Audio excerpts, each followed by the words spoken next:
Bueno, pues ahora sí, ahora llegamos al momento que todos han estado esperando. Eh, Vamos a hablar del Sol. Por Uy, favor. no, se nos acaba el programa, no tenemos tiempo. No, bueno, venimos posponiendo este asunto hace 3 semanas porque ha salido un paper muy interesante en Nature Astronomy. La verdad que es un artículo bastante técnico, que quizás, en fin, a lo mejor para el oyente habitual de Coffee Break pues no le puede parecer tan interesante, pero bueno, salió en Nature Astronomy, tuvo bastante repercusión y tiene cierto interés, pero más por el contexto, ¿no? Que voy a intentar darles un poco el contexto del artículo, más que por los resultados en concreto a los que llegan. Claro, además ha estado interesante porque desde que salió el artículo, si lo hubiéramos comentado el primer día, nos hubiéramos perdido la posibilidad de haber hablado de los titulares de que descubren que el Sol tiene rotación interna. Ah, maravilloso. Noticia, ¿no? Paren las rotativas, el Sol tiene rotación interna.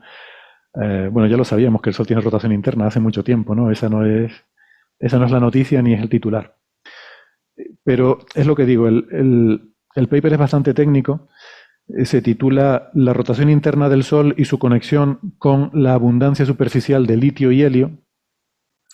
Lo firman Patrick Eggenberger, de Suiza, del Departamento de Astronomía de la Universidad de Ginebra, y otra serie de autores, Eggenberger, Bulgen, Salmon, luego Arlette Noels, de la Universidad de Lieja, en Bruselas, y los dos últimos autores, que son los que yo conozco, que son Nicolás Grevese, también de Lieja, y Martin Asplund, de Australia, del centro de la, del Centro Astrofísico de Canberra, creo, algo así. Bueno, de Canberra, en Australia, ¿no? Y estos dos autores tienen que ver con la razón, bueno, son los que yo conozco, los conozco ambos personalmente, y son un poco la razón por la que este artículo puede tener algo de repercusión, ¿no? Y la razón es que tiene que ver con algo que se viene llamando desde hace 15, 20 años, el problema del modelo solar, que es un nombre que yo odio, y les voy a contar un poco por qué. Bueno, este problema del modelo solar, de hecho, hay bastantes paralelismos entre este problema y el problema del que hemos hablado ahora varias veces de la cosmología, con el problema de la tensión de la constante de Hubble, ¿no? Y tú dirás, bueno, pero ¿qué tiene que ver una cosa con la otra, ¿no? ¿Qué tiene que ver la constante de Hubble con el Sol y el modelo del Sol?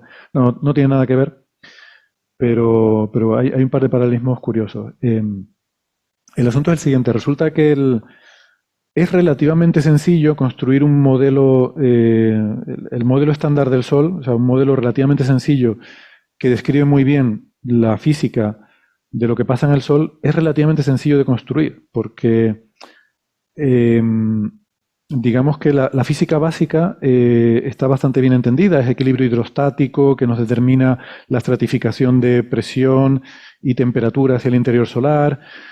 Sabemos que en el centro pues tienen lugar reacciones nucleares. Claro, ahí tienes la complejidad de que entra la física nuclear, pero bueno, tú puedes poner tablas de cuánto es la tasa de producción de energía nuclear en función de la temperatura y demás. Y hacer esas tablas es complicado, pero una vez que las tienes, digamos que esos son datos que tú pones en el modelo, ¿no? Pero el modelo en sí es relativamente sencillo. De hecho, los estudiantes de astrofísica en la carrera, no sé, en el cuarto año de la carrera, pues es un ejercicio habitual, ¿no? El intentar construir un modelo sencillo del interior solar. Luego hay otra parte que es complicada. Bueno, digamos que tenemos esa parte interior donde son las reacciones nucleares. Luego hay una zona que se llama la zona radiativa, donde la física es bastante sencilla. Esa energía que se ha producido en el interior se propaga hacia afuera interactuando con los átomos. Ahí tienes el problema de que cada átomo tiene su propia opacidad, su propia forma de interactuar con la luz, y eso es complicadísimo de calcular o de medir.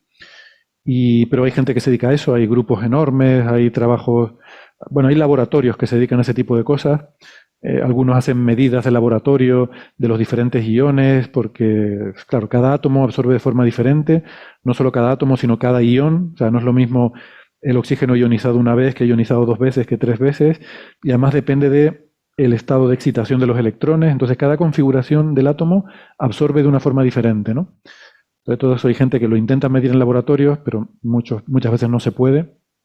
Hay gente que hace cálculos mecanocuánticos que tampoco se pueden hacer de forma exacta, se hacen aproximaciones, pero bueno, al final toda esta gente hace tablas que te dicen que para una temperatura y una densidad dada, determinado ion en determinada configuración absorbe de determinada manera. Entonces tú esos datos los incorporas al modelo y tienes esa propagación de la radiación. Y luego hay la capa exterior, el 25% más exterior, es la más complicada porque es donde hay convección, ahí hay burbujeo y eso es bastante turbulento y es difícil de modelar, pero se pueden hacer teorías efectivas con lo que se llama una longitud de mezcla y de una forma aproximada puedes digamos que modelar en promedio cómo actúa esa capa, ¿no? Y bueno, se pueden construir modelos que funcionan muy bien.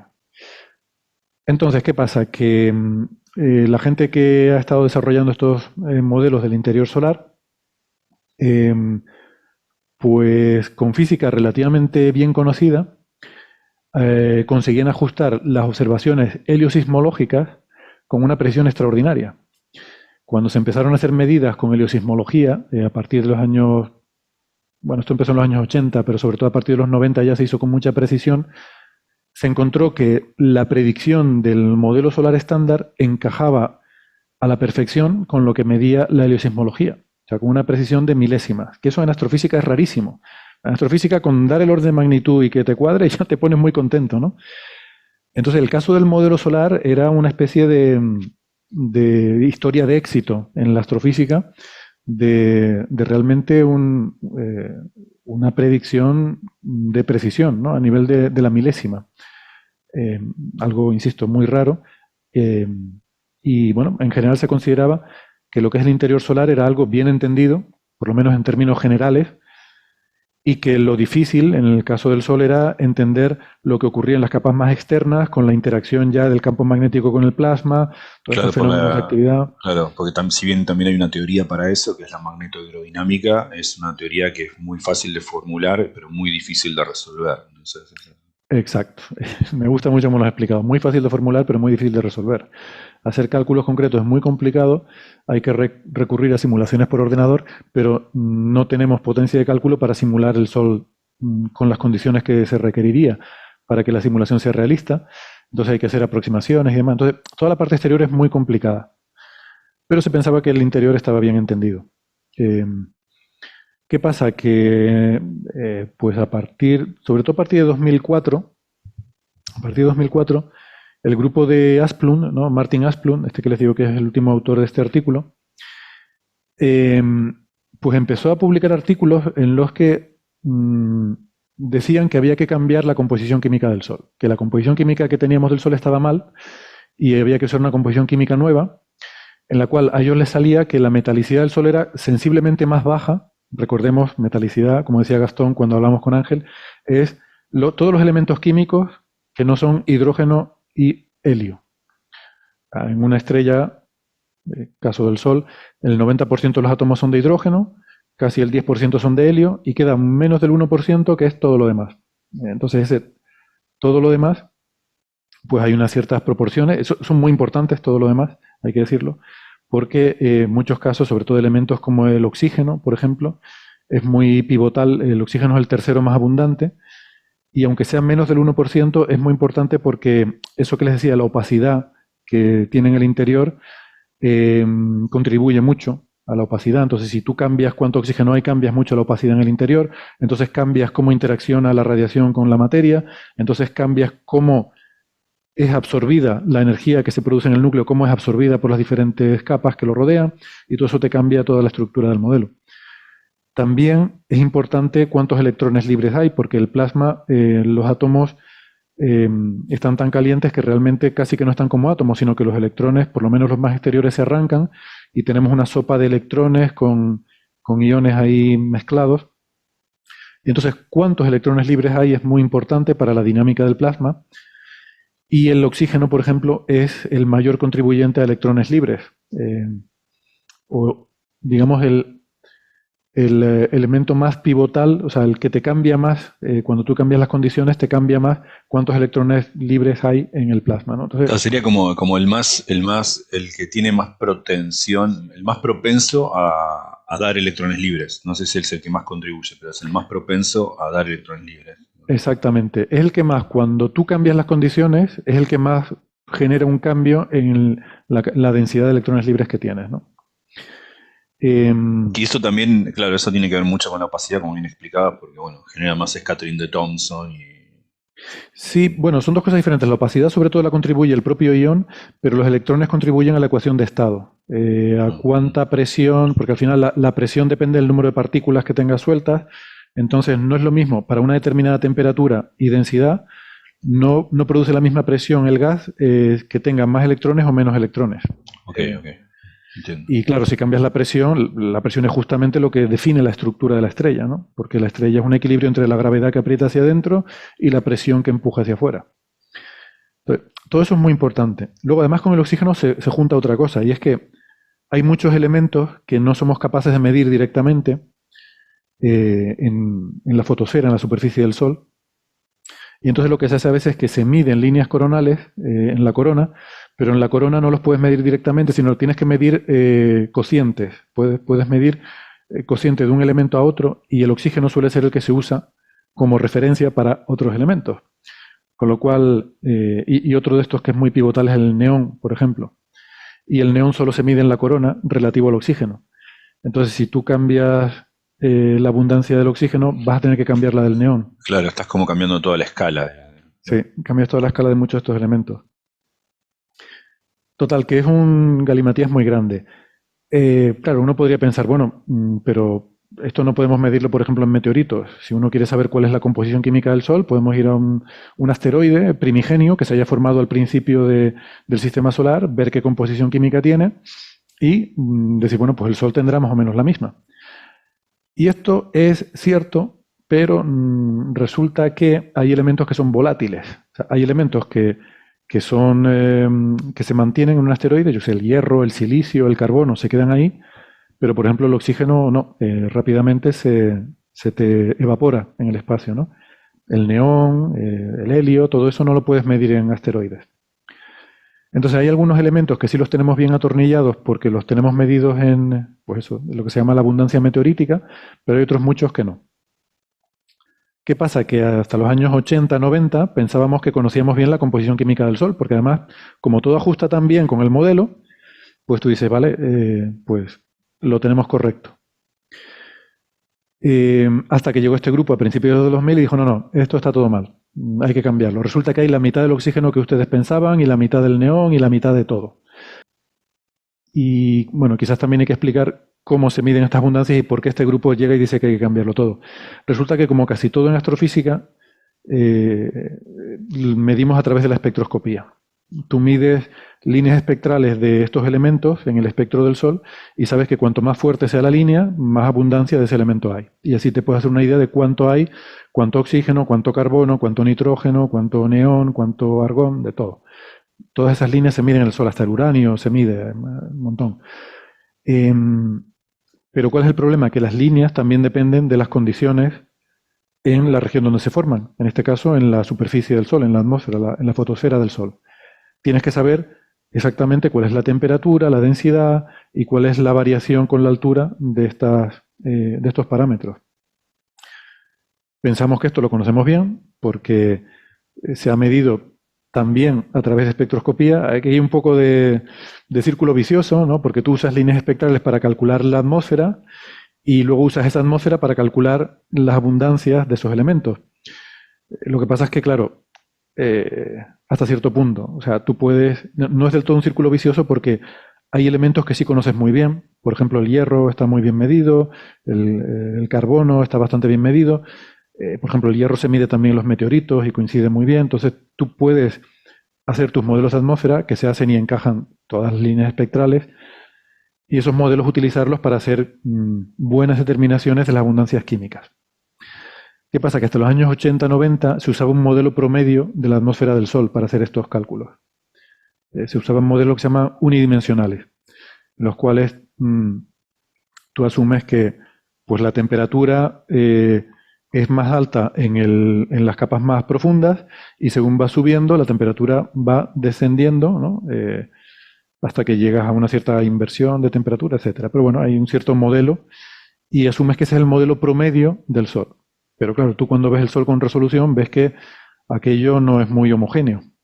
Tiene este burbujeo, tiene granulación, hay zonas más calientes, zonas más frías, hay manchas solares, etcétera. O sea, aquello es un galimatías bastante complejo.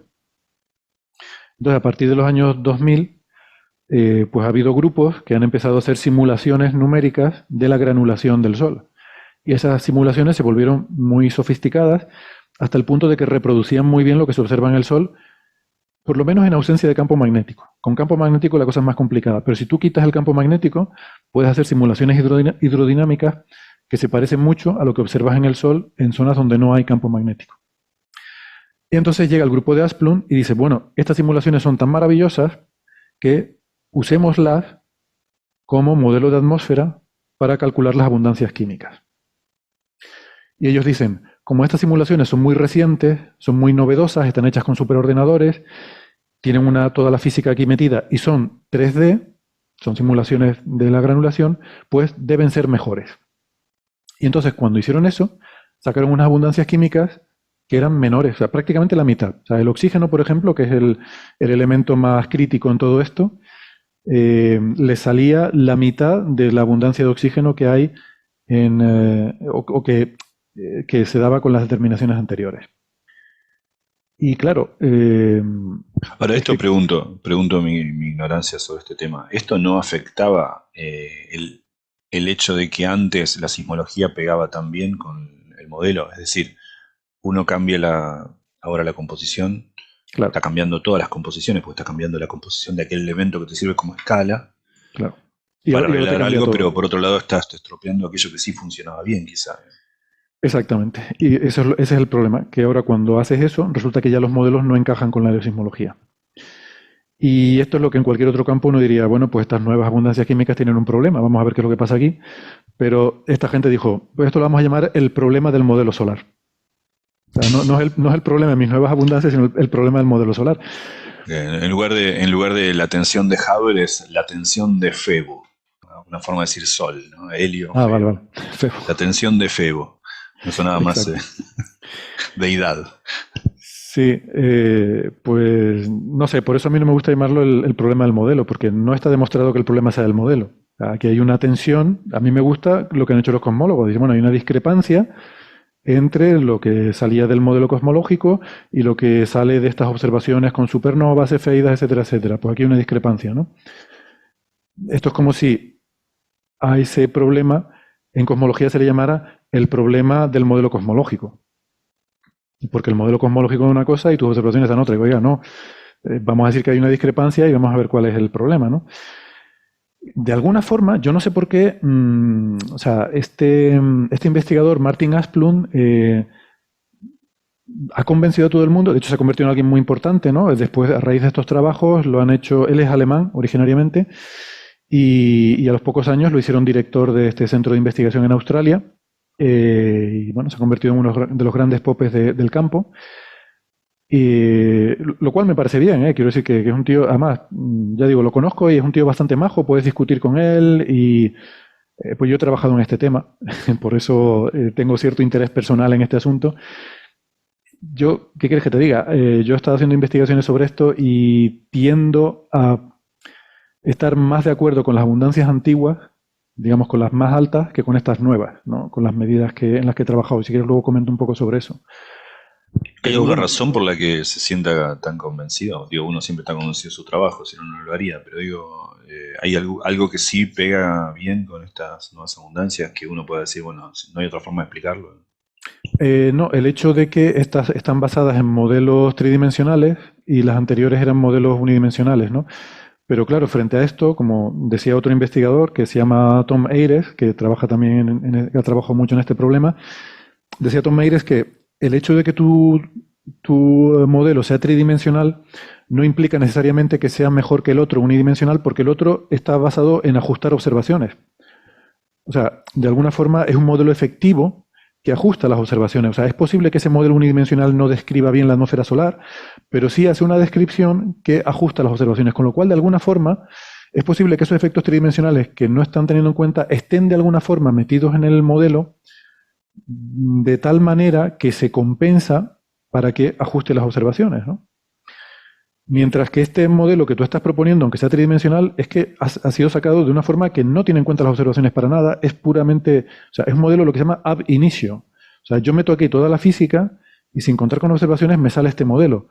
Y tú dices, bueno, eso es maravilloso, que tú, partiendo de primeros principios de la hidrodinámica, consigas reproducir algo que se parece tanto al Sol, pero el poner tanta seguridad en esa simulación como para que haya una discrepancia y digas, no, me creo más esta simulación que las observaciones, o sea, me parece un acto de arrogancia supina.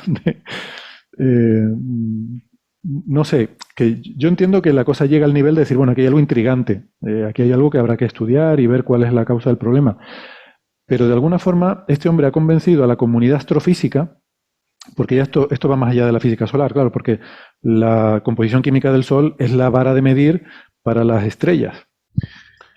Entonces este hombre ha convencido a Claro. la comunidad astrofísica de que la composición química correcta del Sol es esta que él propone y que la otra es la antigua.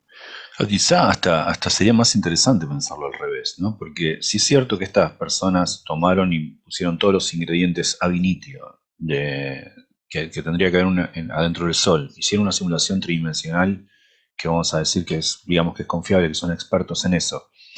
Y aún así, el resultado termina estando mal. Vamos a, en ese sentido, pensarlo al revés. Vamos a pensar que el otro está bien. Es una pregunta interesante porque dice, ¿qué nos estamos perdiendo de la física de primeros principios que hace que este modelo no funcione? Es decir, nos está hablando de que hay algún fenómeno, un proceso que no estamos teniendo en cuenta cuando hacemos ese modelo de initio. Me parece hasta sería más interesante. Entonces, Sí, hay muchas cosas, porque en parte de este paso de, a partir del modelo, sacar las abundancias químicas, hay mucha física atómica que son datos de estos de tablas que tienes que meter sobre transiciones, opacidades, en muchas ocasiones cálculos fuera del equilibrio termodinámico local en no LT. O sea, el transporte radiativo que tienes que hacer es muy no trivial y depende de muchos parámetros que otra gente ha tabulado, o que ha calculado, que ha medido en otras cosas, ¿no? O sea, hay muchas cosas ahí detrás. No solo es el modelo de atmósfera. Y además, estas cosas son muy sensibles a pequeños detalles. Es decir, pequeños detalles que tú cambias en el modelo te cambian mucho las abundancias químicas. Porque además hay una cierta dependencia logarítmica entre las líneas espectrales y las abundancias químicas que te salen. O sea que se amplifican mucho, o sea, pequeñas incertidumbres se amplifican mucho. Em, entonces, bueno, como digo, Martin Asplund, que es digamos, la persona principal en impulsar todo esto, la verdad que da gusto discutir con él porque es una persona muy receptiva a comentarios, a ideas, a ponerlo. Incluso él, cuando hablas con él, pues admite que hay debate con esto. Pero luego me llama mucho la atención el otro coautor, Grevese, que sin embargo es mucho más agresivo. Y es un caso curioso, es un señor mayor, Nicolás Grevese, que fue, bueno, este lo conozco por mail, no personalmente, porque él fue uno de los que más desarrollaron estos estudios en los años 80 de las abundancias químicas anteriores, con modelos unidimensionales. Entonces él trabajó mucho en eso y muchos de los artículos son suyos como primer autor. Eh, y ahora un poco como que está en el otro bando, entre comillas, y es súper radical con estas cosas. Y yo con él a veces he intentado discutir y se enfada. Es muy... eh, o sea, si no estás de acuerdo con él, no sé, tranquilo eh, hombre, que estamos hablando del Sol. sí, sí, es difícil llevarle la contraria, ¿no? Pero, o sea, este es un problema que yo creo que es un problema difícil y que va a ser complicado de resolver, por lo menos con am, con estas técnicas, ¿no? Con esta forma. Eh, porque el problema es que los indicadores que tenemos para estas mediciones son muy sensibles, sensibles a pequeños detalles. Entonces yo lo que he intentado cuando he trabajado en esto, aunque ya hace tiempo que no lo hago, pero entre 2005 y 2015 estuve trabajando bastante en este problema, es intentar buscar otras formas, vías ortogonales que no sean medidas tan directas, pero que sean más robustas a pequeños cambios, ¿no? Y Bueno, hay varias cosas que he intentado y en general, por cierto, desde que hay esta controversia, en 2004, 2005 que empezó, ha habido un poco de convergencia. O sea, la gente que obtenía abundancias altas las han bajado un poquito, las anteriores, y el grupo de Asplund ha subido un poco las suyas. O sea, en los sucesivos trabajos ha habido un poquito de convergencia ahí, que bueno, no ha llegado a converger del todo, sigue habiendo discrepancia, pero bueno, yo sospecho que por ahí va a ir el asunto, ¿no? Que a lo mejor quizás no eran tan altas las abundancias como en el modelo anterior, eh, pero desde luego no creo que sean tan bajas como las que propone este grupo.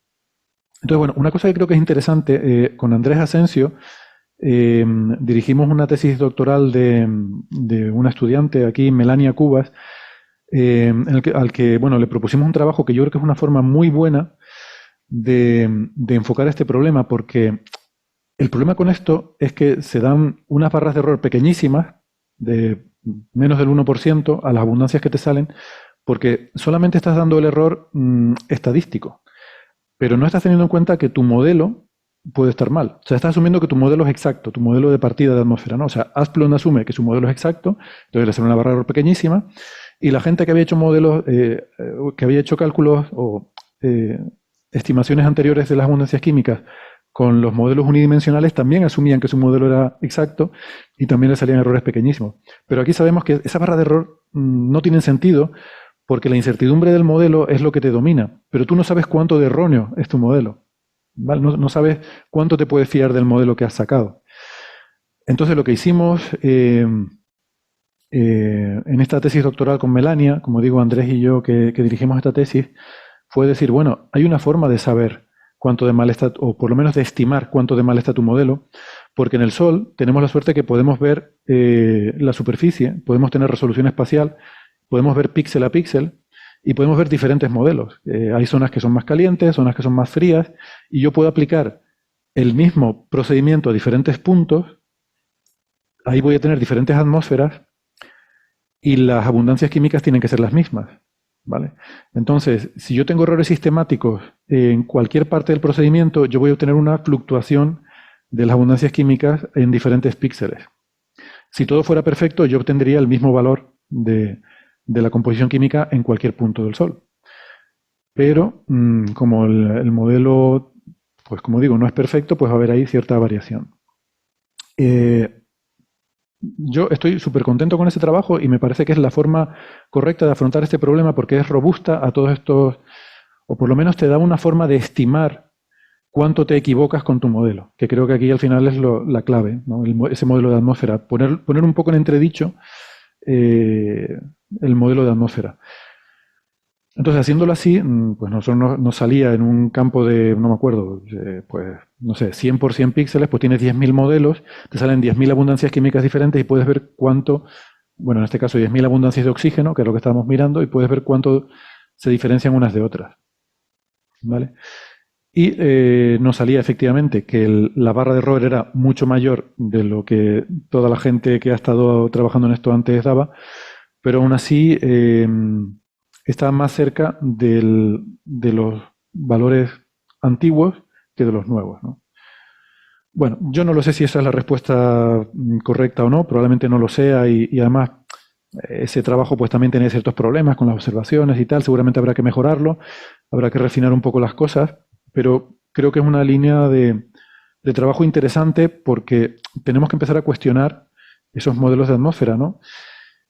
Lo que hace el grupo de Asplund, en vez de intentar, pues esto, ¿no? Intentar buscar indicadores que sean más robustos, lo que hacen es intentar refinar, decir, no, vamos a meter todos los detalles, toda la última microfísica que se ha descubierto, las últimas tablas de opacidad que han sacado los del grupo de no sé qué, vamos a meter todas las líneas conocidas, todo tal. O sea, ir afinando cada vez más los detalles, y ellos dicen, cuando afinamos mucho y metemos todo lo que se sabe, salen nuestros valores de la abundancia química.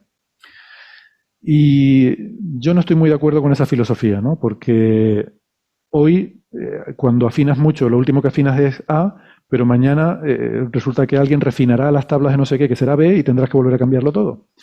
Y además, como digo, resulta que te has cargado el acuerdo que había con el modelo y la sismología, ¿no? Entonces, bueno, Yo creo que este es un problema que sigue abierto. Creo que no es un problema del modelo solar, creo que es un problema que habría que llamarlo quizás el problema de la composición química del Sol. Sería una forma más correcta de representarlo, donde hay diferentes grupos que tienen una controversia y esto puede tardar décadas en resolverse. Y creo que se resolverá con formas alternativas de mirar al problema, no siguiendo haciendo lo mismo pero cada vez más fino y cada vez más detallado, sino pues alguien hará medidas del viento solar in situ, aunque eso tiene otros problemas, o alguien, no sé, hará medidas en una mancha solar con polarimetría y sacará otra cosa, no sé. Creo que la solución va por otro lado. Bueno, todo esto es la introducción a por qué esto es relevante, ¿no? Este es ahora mismo probablemente el mayor problema de la física solar. Este paper es bastante técnico, como digo, y de lo que habla es, sí, de la rotación. Básicamente lo que dice es que el tema de la rotación solar es un tema complicado, que ya sabemos que lo es. El Sol tiene una rotación diferencial. La superficie del Sol rota básicamente cada 27, 28 días, pero el núcleo rota 3 veces más rápido. Y hay una variación, hay un perfil de rotación desde esa rotación rápida del interior, o sea, no rota como un sólido rígido. El Sol es como un fluido y diferentes partes rotan a diferente velocidad. Esto es un poco difícil de imaginar, pero es así. Como digo, el núcleo rota al triple de rápido y según vamos yendo más hacia afuera, pues va disminuyendo un poco la velocidad de rotación. Y luego toda la capa convectiva, ese 25% más exterior, donde hay burbujeo, todo eso rota a una velocidad casi uniforme. ¿Vale? Y eso, bueno, hay formas de entender por qué ocurre eso. Tiene que ver con el campo magnético, con una cosa que hemos hablado aquí alguna vez que se llama frenado magnético, que es muy interesante. El campo magnético va frenando la rotación, pero el campo magnético en el Sol se genera en la zona convectiva. Por eso la zona convectiva está sujeta a este frenado, pero el interior no está siendo frenado y entonces, como es un fluido, el interior sigue rotando más rápido. Pero ¿qué pasa? Que no es totalmente gaseoso. Hay un poco de rozamiento. O sea, esa parte que rota más rápido, de alguna forma empuja un poquito también a la parte que va más lento, ¿no? Porque hay una cierta fricción. Eso es porque hay un poco de viscosidad en el plasma y eso quiere decir que hay un poco de arrastre. Eso se llama transporte de momento angular. Es decir, la zona que rota más rápido tiende a arrastrar a la que rota más despacio y hacerla girar más rápido, y viceversa, la que rota más despacio, de alguna forma, al haber fricción, al haber viscosidad, tiende a frenar a la que rota más rápido, ¿no? Bueno, eso se llama transporte de momento angular. Y eso no está bien entendido, porque ya son como cosas de segundo orden que ya tienen que ver con la hidrodinámica del plasma, incluso la magnetohidrodinámica del plasma, y hay toda una serie de fenómenos, sobre todo la turbulencia, que puede transportar momento angular, y la turbulencia es un infierno. O sea, a nadie le gusta tener que tratar con fluidos turbulentos. Dicho sea de paso, la turbulencia es quizá una de las razones principales por las cuales cambiar de un modelo unidimensional a un modelo tridimensional es importante, porque hay una diferencia cualitativa acerca de las transferencias. Es decir, cómo se inyecta energía de pequeña escala a gran escala o de gran escala a pequeña escala, lo que se conoce como cascada directa o cascada inversa, cambia cuando uno pasa de la dimensionalidad menor a 3 a la dimensionalidad 3. Entonces, por eso es tanto interés en hacer modelos magnetohidrodinámicos en dimensión 3, porque cualitativamente son distintos, no es solo una mejora. Ese es un muy buen punto. Y paradójicamente es un argumento que creo que perjudica a los modelos hidrodinámicos tridimensionales como este que te digo de Asplund, y puede ser a lo mejor la razón para la discrepancia. ¿Por qué? Porque aunque estos modelos sean tridimensionales, como digo, no pueden reproducir las condiciones físicas reales en el Sol. Entonces, no tienen las escalas espaciales y temporales para reproducir la turbulencia real que tiene lugar en el Sol. No, lo digo porque evidentemente el modelo unidimensional tampoco tiene en cuenta la turbulencia. Pero ¿qué pasa? Que como has usado ese modelo para ajustar observaciones, claro, las observaciones tienen la turbulencia metida, porque es la realidad. Entonces, de alguna forma es posible que ese modelo esté mal de la forma correcta como para que dé cuenta de la turbulencia. Es decir, que el perfil de temperatura que te sale igual no es el perfil de temperatura promedio del Sol, pero es tal que cuando sintetizas líneas espectrales con ese perfil, sale la forma correcta de las líneas con una realidad turbulenta, ¿no? Mientras que en la El simulación... caso unidimensional es una suerte de fiteo. Sí, sí, exactamente. Sí, no es un modelo ab initio, sino, exacto, es un fiteo, un ajuste que decimos nosotros. Escoger las observaciones y ajustarlas a un tipo de modelo unidimensional con el que luego sintetizas otras observaciones, ¿no? Entonces, por eso digo que no es correcto ver esto como una competencia entre modelos 1D y modelos 3D ab inicio. Porque si fuera así, evidentemente el modelo 3D sería superior. Pero creo que es la forma en la que lo ha explicado el grupo de Asplund y es la razón por la que entonces ha sido recogida la abundancia química de Asplund como la correcta por una gran parte de la comunidad astrofísica. Y entonces te cargas el modelo. Cuando lo de la constante de Hubble, Francis suele decir que un modelo tan sencillo como el modelo cosmológico, que ajusta tan pocos parámetros y te da tantas predicciones tan correctas, debe estar bien, y que el otro modelo que tiene un montón de pasos previos y suposiciones, el otro, o sea, la otra vía, más observacional, debe tener algún error, ¿no? Pues a mí me parece que aquí hay una lógica parecida, ¿no? O sea, un modelo sencillo del Sol que ajusta tan bien la sismología desde hace tanto tiempo, me parece algo muy robusto como para que de repente el que digas que, bueno, has vuelto a recalcular la composición química y te sale otra cosa y te cargas el modelo, dice, bueno, pues algo mal habrá con el modelo. Como es, grandes afirmaciones requieren evidencia extraordinaria, ¿no? O sea, decir que está mal el modelo solar me parece que requiere más evidencia que simplemente la que se presenta con estas nuevas abundancias químicas, sabiendo que son tan difíciles de determinar y que hay tanta incertidumbre. Entonces, este paper lo que hace es mirar en detalle algunos de los procesos que tienen lugar o que pueden estar teniendo lugar en el interior solar y que no se tienen en cuenta en el modelo estándar del Sol. Cosas como la inestabilidad de Tyler, que es una inestabilidad magneto-hidrodinámica, que es muy interesante. Bueno, rápidamente, tiene que ver con que por esta rotación diferencial que hay en el Sol, el campo magnético, como he dicho a veces, hay una especie de acoplamiento entre el campo magnético y el plasma que uno arrastra al otro cuando se mueve. Entonces, la rotación diferencial no solo es en profundidad, también es en latitud. El ecuador rota más rápido que los polos. Entonces, cuando tú tienes campo magnético, al rotar más rápido el ecuador, arrastra el campo magnético. Pero claro, si tú tienes líneas de campo magnético que abarcan un cierto rango en latitudes, el pie que está más cerca del ecuador se mueve más rápido. Entonces, el campo magnético se estira en la dirección de la longitud. Con el paso del tiempo, lo que hace esta rotación diferencial es estirar las estructuras magnéticas en la dirección alrededor, ¿no? En la dirección del ecuador. Tiende a generar un campo magnético toroidal, es lo que se dice, ¿no? El ciclo solar es un ciclo en el que el campo magnético primero se convierte en toroidal, se convierte como una especie de donut alrededor de la zona ecuatorial, y luego, en una segunda parte del ciclo, ese campo magnético toroidal se va deshilachando y se va convirtiendo en polar, en un campo magnético poloidal, ¿no? Que va de polo a polo. Y luego cuando se ha dado esa configuración, vuelve otra vez la rotación diferencial a coger ese campo poloidal y convertirlo de nuevo en toroidal. Entonces es una oscilación, un ciclo que alterna entre una fase de campo toroidal alrededor del ecuador y un campo poloidal que va de polo a polo, ¿no? Bueno, pues la rotación diferencial es la que tiende a estirar el campo magnético para convertirlo en toroidal, ¿no? Esto es lo que se llama la inestabilidad de Tyler, que luego hay un modelo de dinamo que se llama el de Tyler-Sprout, se escribe Spruit, pero creo que se pronuncia Sprout en alemán, que combina esta inestabilidad longitudinal con otra que se llama de kink, que es otro tipo de... Bueno, da igual, no quiero liarme más de la cuenta, pero bueno, que este tipo de inestabilidades de inestabilidades magnetohidrodinámicas no se tienen en cuenta en el modelo de interior Perdón, solar. la de King es algo parecido a si uno tiene una cosa flexible, la da vuelta, la da vuelta, la da vuelta, la vuelta mucho, mucho en un momento. ¿No?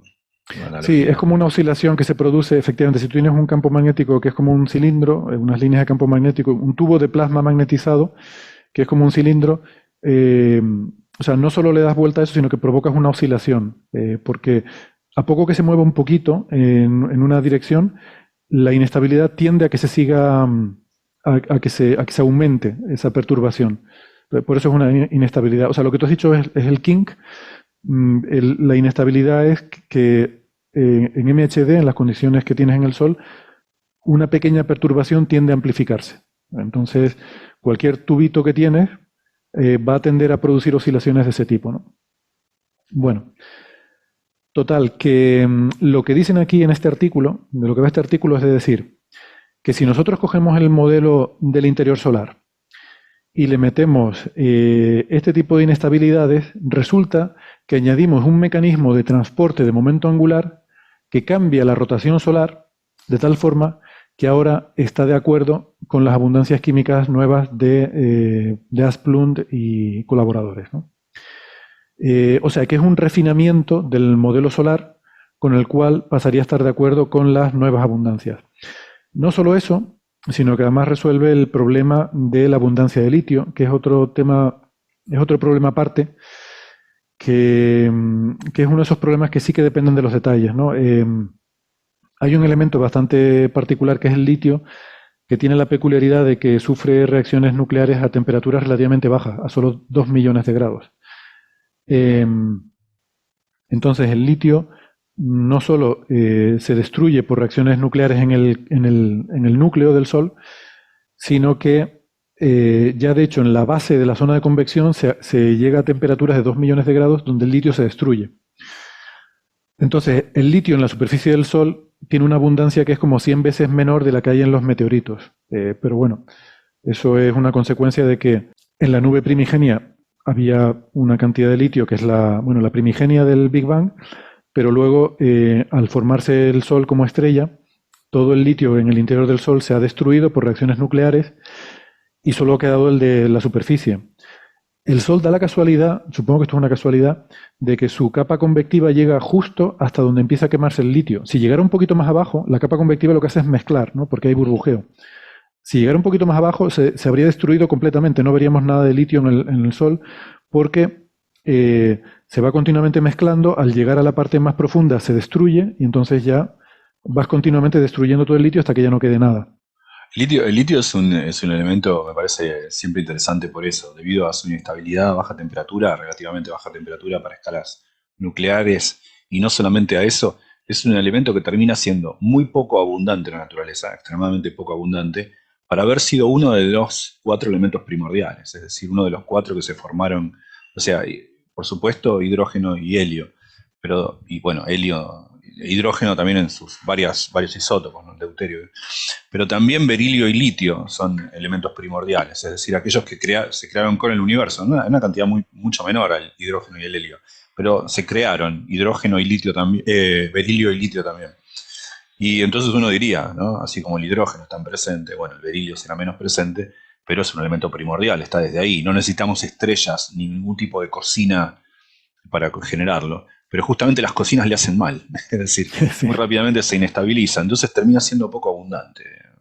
sí, sí, es interesante. Es un marcador, allí donde hay litio, digamos, primordial, quiere decir que ahí nunca ha habido temperaturas de 2 millones de grados. Es un marcador interesante de historia térmica.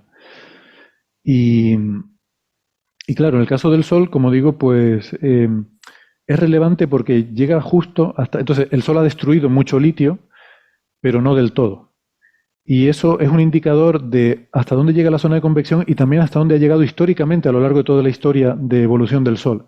Porque si en el pasado la zona de convección solar en algún momento de su vida hubiera sido más profunda, considerablemente más profunda, hubiera destruido todo el litio, ¿vale? Y el Sol no crea litio, o sea, no habría nada de litio.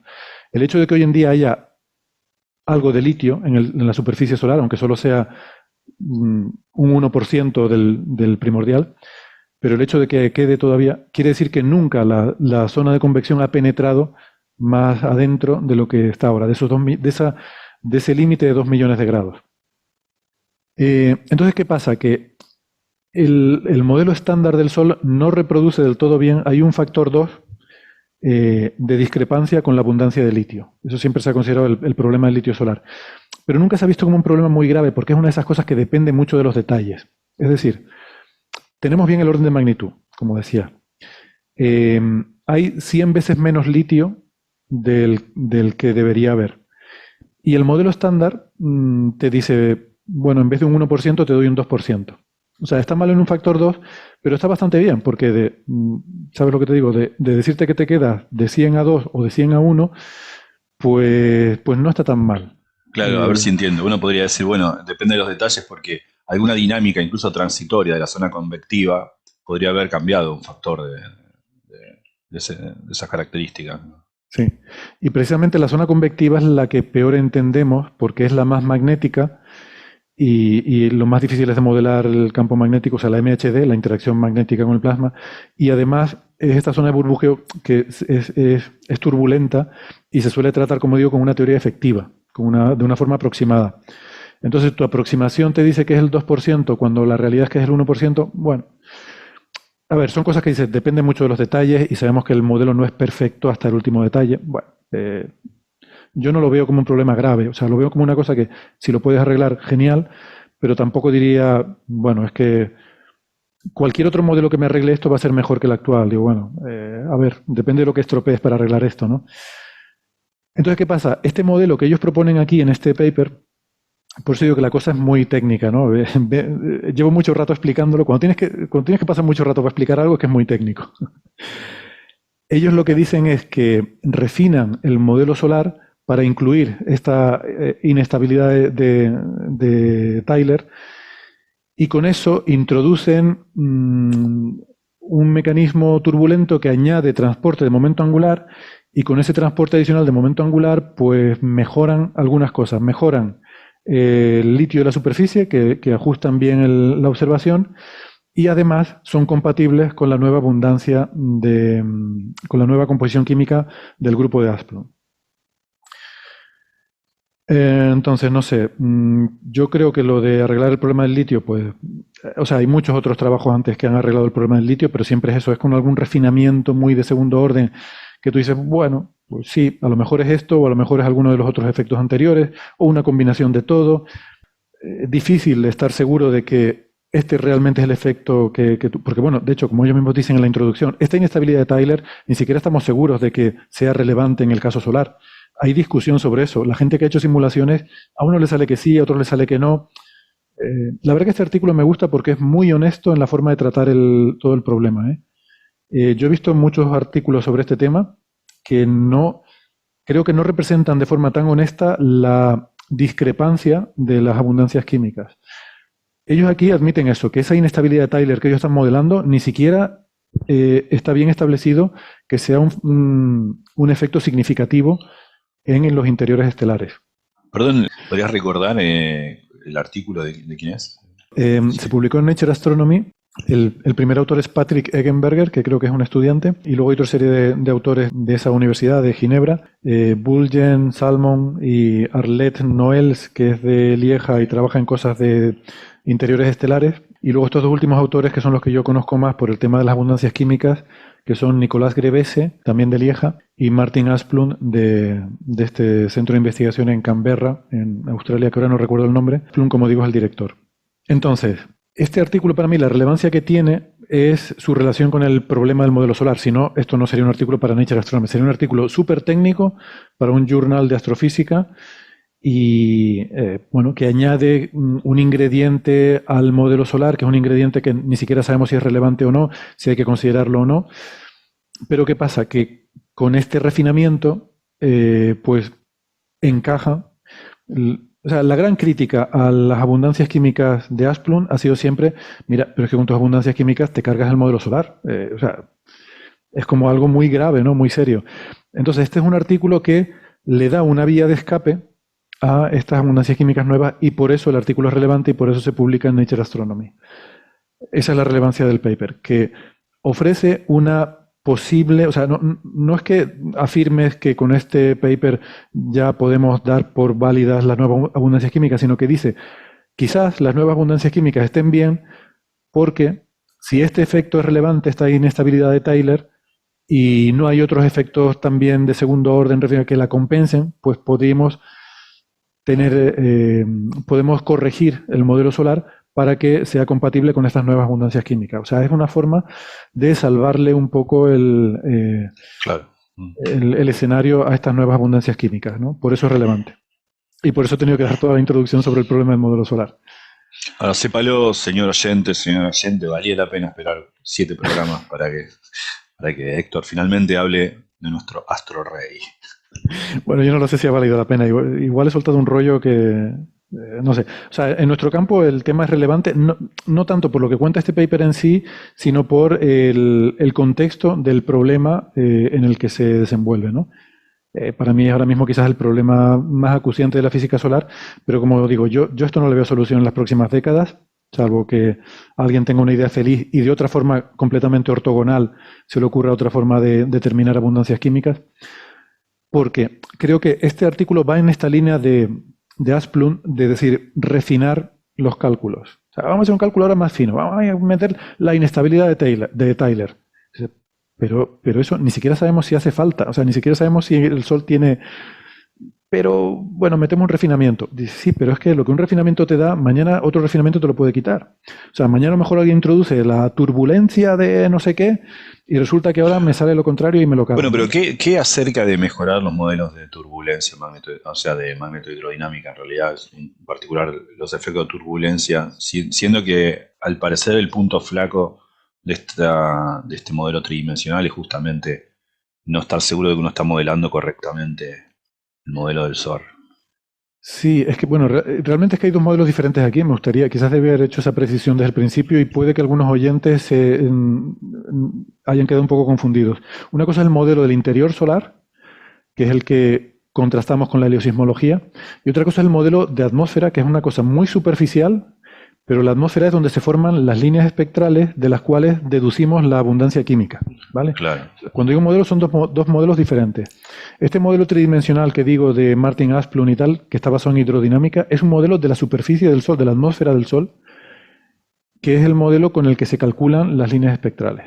Luego otra cosa es el modelo del interior solar, que depende de esa composición química. Claro, si cambio la composición química, altero la física que tiene lugar en el interior del Sol, ¿no? Y entonces me cambia ese interior solar y me cambia el hecho de que sea compatible o no con las observaciones de heliosismología. No sé, yo creo que a mí no me gusta esta línea de ir buscando refinamientos porque creo eh, que te puedes equivocar muy fácilmente. Yo soy más partidario de intentar buscar indicadores que sean más robustos y que nos puedan permitir atornillar algo, ¿no? Que sean poco sensibles a los detalles. Cuando algo es muy sensible a detalles de segundo y tercer orden, creo que no vas a poder dar conclusiones realmente definitivas. Y eso es lo que me preocupa de este problema. Que si seguimos yendo que si estamos usando indicadores tan sensibles, esto no lo vamos a resolver en un futuro cercano. En fin, es mi opinión, que nadie la tome muy en serio. Pero, y no lo digo tampoco porque a mí en trabajos que ya he hecho me hayan salido abundancias más parecidas a las anteriores, sino porque, o sea, yo no sé, es posible que estas abundancias de Asplund sean mejores. Lo que creo es que no se debería ignorar el hecho de que hay controversia. O sea, que esto debería darse como un asunto todavía en debate, sujeto a debate, hasta que se pueda resolver de alguna forma. Y no creo que esté resuelto. Y creo que estamos lejos de resolverlo. Y eso es lo que opino. Y por eso me molesta que se llame el problema del modelo solar. Creo que debe llamarlo el problema de la composición química solar. O de alguna otra forma, ¿no? El poema, o se puede llamar el problema lo tenés vos. O sea, Sí, sí, exacto. Claro, es que no sé, que alguien, en fin, presente una composición química nueva, no le cuadre con el modelo y diga que es el problema del modelo, no sé, me parece descortés, poco menos, ¿no? claro, así como exagerando esto, uno podría decir, bueno, tengo un nuevo modelo para explicar la curva de rotación de las galaxias.